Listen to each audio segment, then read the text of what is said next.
صرف 5 سال کے بعد بازار میں ایسا گوشت ملنا شروع ہو جائے گا جو ہوگا تو مرغی، بکری اور گائے کا ہی گوشت، مگر وہ ان کی گردن مار کر نہیں بلکہ لیبارٹری سے حاصل کیا جائے گا۔ کلوننگ بائیو ٹیکنالوجی کی مدد سے آکسفورڈ یونیورسٹی کے سائنسدانوں نے لیبارٹری میں اصل جین کی افزائش کے ذریعے حقیقی گوشت بنانے میں کامیابی حاصل کر لی ہے۔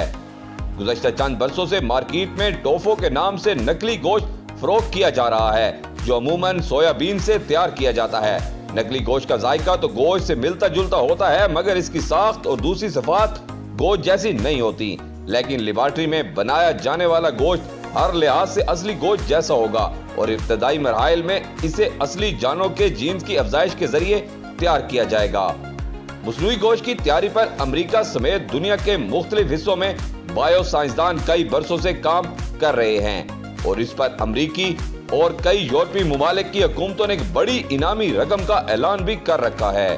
تاہم اس سفر میں پہلی کامیابی حاصل کی ہے آکسفورڈ یونیورسٹی کے سائنسدانوں نے۔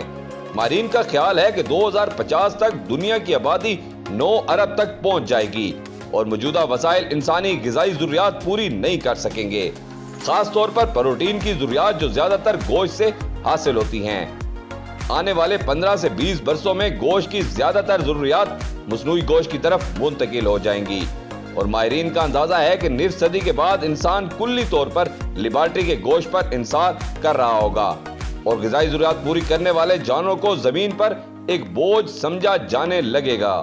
مصنوعی گوشت کی تیاری کے پروجیکٹ کی سربراہ آکسفورڈ یونیورسٹی کی سائنسدان ہانا ٹومسو کا کہنا ہے کہ یہ کامیابی کم تر وسائل کے ساتھ خوراک کی بڑھتی ہوئی ضروریات پوری کرنے کے ساتھ ساتھ گرین ہاؤس گیسوں کے اخراج پر کنٹرول کی سمت ایک اہم پیش رفت ہے۔ لیبارٹری میں تیار کیا جانے والا پہلا گوشت قیمے کی شکل کا ہے۔ سائنسدانوں کا کہنا ہے کہ بوٹیوں کی شکل میں گوشت کی تیاری میں ابھی کچھ وقت لگے گا، تاہم آئندہ چند برسوں میں صارفین کو اپنی پسند کے مطابق ران، چام، گردن اور دوسری اقسام کا مصنوعی گوشت بھی حاصل کر سکیں گے۔ ماہرین کا خیال ہے کہ نصف صدی کے بعد مصنوعی گوشت خوراک کے حصول کا سستا ترین ذریعہ بن جائے گا۔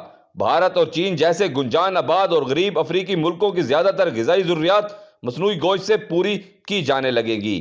آنے والے دور میں جب مصنوعی گوشت عام اور غریب آدمی کی خوراک بن جائے گا، بہت ممکن ہے کہ تب اہم شخصیات کی تواضع دال روٹی سے کی جایا کرے۔